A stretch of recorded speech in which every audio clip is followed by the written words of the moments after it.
नमस्कार विद्यार्थी मित्रांनो, आपण मल्टिपल इंटिग्रेशनचा एक महत्त्वाचा टॉपिक बघणार आहोत, ज्याचं नाव आहे लाईन इंटिग्रल. तो लाईन इंटिग्रल हा कंपल्सरी आपला प्रश्न होऊन जात असतो आणि एक सोपा प्रश्न आहे, ज्याचा वापर कॅल्क्युलेटरचा वापर करून आपण त्याला सॉल्व्ह करू शकतो.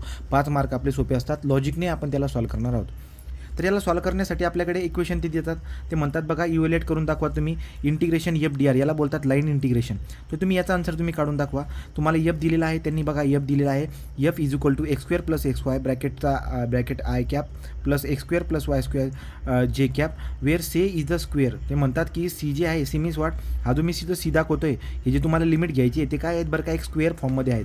आणि स्क्वेअर कसा रन करतोय, +1 to -1 आणि इकडे +1 to -1 अशा पद्धतीने दिलेलं आहे. आणि तुम्हाला आर बार दिलेला आहे एक्स आय प्लस वाय जे प्लस झेड के. आर बार दिला बी नसला असता तरी पण आपण याला एक्स आय प्लस वाय जे प्लस झेड के या पद्धतीने लिहित असतो. आता दिलेल्या उदाहरणामध्ये काय करायचं काही नाही, आपल्याला काही अंदाज येत नाही. आता आपण काय करणार बघा, सगळ्यात पहिले जो फंक्शन मला दिलेला आहे, सगळ्यात पहिले जे फंक्शन मला दिलेलं आहे ते काय आहे बरं का, ते दिले मला x square plus x y I cap plus x square plus y square j cap, हे माझं फंक्शन मला दिलेलं आहे. आणि मला या ठिकाणी आर बार पण दिलेला आहे. आर बार दिलेला आहे X I cap plus y जे कॅप, नसेल दिला तरी पण मी नेहमी तो तेवढाच घेणार आहे, झेड के कॅप. ओके, तो जेव्हा बी तुम्ही आता एफ डी आर काढणार, सगळ्यात महत्त्वाचं माझ्याकडे काय असतं बरं का, मला फाइंड आउट करायचा असतो एफ डी आर. तुम्हाला काय फाइंड आउट करायचं असणार आहे, एफ डी आर मला फाइंड आउट करायचा असतो. आणि तो कसा काढतो मी आता, सो देअरफॉर मी आन्सर काढायला सुरुवात केलेली आहे. मला फाइंड आउट करायचं आहे तर integration of F D R bar. ठीक आहे, तर एफ डी आर बार मला हा फाइंड आउट करायचा आहे. याचा अर्थ काय झाला बरं का, तुम्ही जो हे पोझिशन वेक्टर दिलं याचा तुम्ही डेरिव्हेटिव्ह करून घ्यायचा आणि यांचं डॉट प्रोडक्ट तुम्ही करणार आहे. आता हे कसं असतं काय असतं आपण जास्त दिमाग न लावता डायरेक्टली काय करायचं, तुम्ही हे जो फंक्शन आहे हा फंक्शन ॲज इट इज लिहायचा. फक्त इथं काळजी काय घ्यायची, जिथं आय कॅप असेल तिथं लिहायचं डी एक्स, जिथं जे कॅप असेल तिथं लिहायचं डी वाय, आणि जिथं के कॅप असेल तिथं लिहायचा डी झेड जर गरज असेल तर. पण सध्या आपल्या उदाहरणामध्ये जर बघायला गेलात त्याचं बघा, सी हे जे फंक्शन आहे जसं तसं लिहितो, x square plus x y i कॅपच्या ऐवजी मी लिहिणार d x plus x square plus y square, या जे कॅपच्या ऐवजी लिहिणार मी डी वाय. इथपर्यंत काही डाऊट आहे का? तो इथं काही केलेलं नाही मी, जो फंक्शन आहे इथं डी एक्स, हे जे काही आहे हे तुम्हाला दोघांचा गुणाकार सरळ हा भेटून जातोय. आता उरला प्रश्न या कर्वचा, की ही जी कर्व आहे ही कर्व आपल्याला त्यांनी बोलले की स्क्वेअर फॉर्ममध्ये, कोणत्या फॉर्ममध्ये, स्क्वेअर, आणि त्यांनी लिमिट पण दिलेली. तर त्यामुळे तुम्हाला ती स्क्वेअर फॉर्मची ती कर्व बनवायची आहे, जी की या स्वरूपामध्ये दिसायला भेटे बघा. तो या सांगायचं तात्पर्य काय, जसं की ते म्हणतात मला की एक्सची किंमत जी आहे ना, एक्सची किंमत कशी रन करते, +or-1, आणि वायची किंमत कशी रन करते, +or-1 अशी रन करते, म्हणून मी असा चौकोन काढतोय. ठीक आहे, तो याचा अर्थ काय झाला बरं का, जसं की मी याला नाव देतो ए बी सी आणि डी असे नाव आपल्याकडे आहेत. ठीक आहे, एक बी सी डी असे नाव आपल्याकडे आहेत. मग तुमच्या लक्षामध्ये काय येईल की ए कडून बघा एक्सच्या व्हॅल्यू कशा आहेत, +1 to -1, म्हणजे +1 इकडे आणि इकडे -1, आणि वायच्या व्हॅल्यू किती +1 -1, तो हुबे +1 -1 अशा पद्धतीने ते रन करता. तो ह्या व्हॅल्यू कशा पद्धतीने जातात हे आपण आता बघणार आहोत, हळूहळू आपण बघूया. बघा, सगळ्यात पहिले आपण एक काम करूया, आपण करू बघूया. So from along A B, जेव्हा तुम्ही ए बीच्या अलॉंग चालतात ना, तर तुम्हाला लक्षामध्ये येईल की ए बीच्या अलॉंग जेव्हा आपण जात असतो तेव्हा तुमच्या लक्षात काय येईल की इथं वायची व्हॅल्यू कॉन्स्टंट आहे. कोणती व्हॅल्यू कॉन्स्टंट आहे, तर ए बीच्या अलॉंग तुम्ही जेव्हा जाणार तेव्हा वायची व्हॅल्यू किती असणार माहिती आहे का, हे बघा ही वायची व्हॅल्यू किती आहे, इथे वायची व्हॅल्यू कॉन्स्टंट दिसायला भेटते, ती आहे -1. जेव्हा तुम्ही ए बीच्या अलॉंग चालणार तर एक व्हॅल्यू कॉन्स्टंट दिसायला भेटते. इथे पण वायची व्हॅल्यू किती, -1. तो ए बीच्या अलॉंग वायचं इक्वेशन काय आहे, वाय इज इक्वल टू लक्षात घ्यायचं, एक्स ॲक्सिस, ही एक्स ॲक्सिस झाली, ही वाय ॲक्सिस झाली. एक्स ॲक्सिसला पॅरलल जी पण लाईन असते तिचं इक्वेशन कसं असतं, वाय इज इक्वल टू, कळलं का, एक्स ॲक्सिसला जी पण लाईन पॅरलल असते तिचं इक्वेशन कसं असतं, वाय इज इक्वल टू. जसं की वाय इज इक्वल टू खाली आहे म्हणून -1, तर डी वाय किती येईल रे, डी वाय येऊन जाईल -1. सॉरी, डेरिव्हेटिव्ह जर काढला तर किती येईल, कॉन्स्टंटचा डेरिव्हेटिव्ह 0. ओके का. आता तुम्ही चला अलॉंग बी सी, अलॉंग जेव्हा तुम्ही बी सीच्या अलॉंग चालणार तर वाय ॲक्सिसला पॅरलल जी लाईन असते तिचं एक्सचं इक्वेशन असतं, एक्स इज इक्वल टू इकडची पॉझिटिव्ह आहे म्हणून 1, पॉझिटिव्ह आहे म्हणून काय 1, कळालं का, +1 -1 आहे ना ते, तो पॉझिटिव्ह आहे म्हणून 1.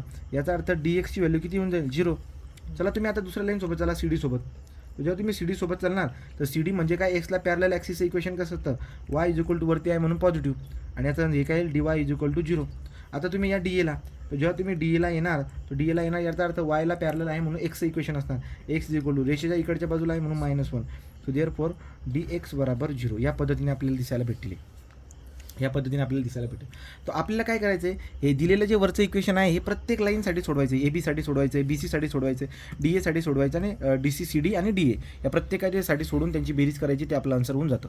ठीक आहे, सो देअरफॉर आता आपण काय करूया, हे वरचं इक्वेशन जी काय आहे ए बीसाठी आपण सॉल्व्ह करूया. ठीक आहे, so for A B for A B एक सॉल्व करून आपण आन्सर काढून घेऊया. तो फॉर ए बी जर तुम्ही सॉल्व करायला गेला ती कर्व काय होते आपली curve x square plus x Y D x plus x square plus y square d Y. Okay, तर तुम्हाला आता कशासाठी सोडवायचे ए बीसाठी. मग तुम्ही मला सांगा ए बीसाठी जेव्हा तुम्ही ए बीसाठी आलात तर वायची व्हॅल्यू मायनस वाय टाकायची आणि डी वायची व्हॅल्यू झिरो टाकायची. जेव्हा तुम्ही डी वायची व्हॅल्यू झिरो टाकणार ती टर्म काय होऊन जाईल झिरो होऊन जाईल. मग उरला आता प्रश्न कशाचा बघा एक्स स्क्वेअर एक्स आणि वायची व्हॅल्यू किती टाकायची तुम्हाला -1. ओके, आणि ब्रॅकेट व्हॅल्यू किती आहे डी एक्स. समजतंय असं राहणार. बरं मग लिमिट काय असणार बरं का आता जर मी ए बीची बात करत आहे तर कुठून कुठपर्यंत धावता येते. वाय तर व्हॅल्यू कॉन्स्टंट आहे वायची व्हॅल्यू तर कॉन्स्टंट आहे. मग इथे एक्स किती असणार इथे असणार -1 आणि इकडे किती असणार +1. सांगायचं तात्पर्य एक्स जर काय आहे तर एक्सची लिमिट लिहावं लागेल तुम्हाला -1 to +1. इथे एक्स आहे ना बाहेर. मग इथं आन्सर कसं येईल बरं का चेक करू आपण. -1 to +1 एक्स स्क्वेअर कॅल्क्युलेटर पाहिजे मला. एक्स इंटू एक्स किती झाले -x आणि ब्रॅकेटच्या बाहेर काय डी एक्स. याला जर तुम्ही सॉल्व केलं तर तुम्हाला सुटून जाईल. कॅल्क्युलेटरमध्ये बघा कसं घेतो इंटिग्रेशन ब्रॅकेटमध्ये अल्फा एक्सचा स्क्वेअर मायनस अल्फा एक्स ब्रॅकेटच्या बाहेर गेलो कुठून कुठपर्यंत धावतो येते -1 to +1. अशा पद्धतीने याचा आन्सर किती येते चेक करूया 2/3. याचा आन्सर किती येते 2/3. आता पुढचं तुम्ही सांगा चला. आता तुम्हाला काय करायचं फॉर बी सी असा रस्ता आहे आपला असा स्क्वेअर याच्यावर धावतो आपण. ठीक आहे, आता तुम्हाला बी सीच्या अलॉंग जायचे काही प्रॉब्लेम नाही. परत इक्वेशन आपापलं लिहून घ्या काय x square plus x Y D x plus x square plus y square d Y. Okay, दिलेल्या बी सी लाईनसाठी एक्सची व्हॅल्यू 1 ठेवायची आणि डी एक्सची व्हॅल्यू 0 टाकायची. तो डी एक्स 0 म्हटल्यावर तर आता 0 झाला. मग उरलं एवढं. तर मग आता आपण काय करणार एक्सची व्हॅल्यू काय म्हणले ते 1 टाका. मग एक्सची व्हॅल्यू मी 1 टाकायला आलो इंटिग्रेशन 1चा वर्ग प्लस वाय स्क्वेअर इथे काय आपला डी वाय कारण की टर्म तर इकडची 0 झाली. बरं मग आता कुठून तर कुठे धावणार आहे एक्सची व्हॅल्यू इथं कॉन्स्टंट आहे बघा खालून जातोय -1 पासून +1 पर्यंत. कसं ना -1 to +1. मग आता याला सॉल्व करा किती आन्सर येईल याला सॉल्व करा. कसं करणार इंटिग्रेशन काय दिलं त्यांनी 1चा वर्ग 1च राहतो 1चा वर्ग 1 लिहितो प्लस वाय स्क्वेअर म्हटल्यावरती अल्फा एक्सचा स्क्वेअर करतो ब्रॅकेटच्या बाहेर जातो इथे किती -1 to +1. तर आपलं आन्सर जे येईल ते येईल 8/3. किती आन्सर आलं 8/3. हा झाला बी ई लाईन. हा काय झाला बी ई लाईन. आता आपण बघणार पुढची लाईन कोणती आपल्याकडे तुम्हाला समजते का काय चालू आहे तो लाईन. आता काय फॉर आता हे झालं ना हे झालं आता सी डी लाईन बघा. आता काय बघणार for C D line. Question कसाही बदलून आला स्क्वेअर शेप तर तरी तुम्हाला आकृती व्यवस्थित बनवता यायला पाहिजे. ठीक आहे, तो सी डी लाईनसाठी काय आहे सी डी लाईनसाठी जर तुम्ही बघायला गेला तर इक्वेशन काय आहे आपलं जे आहे ते लिहून टाका.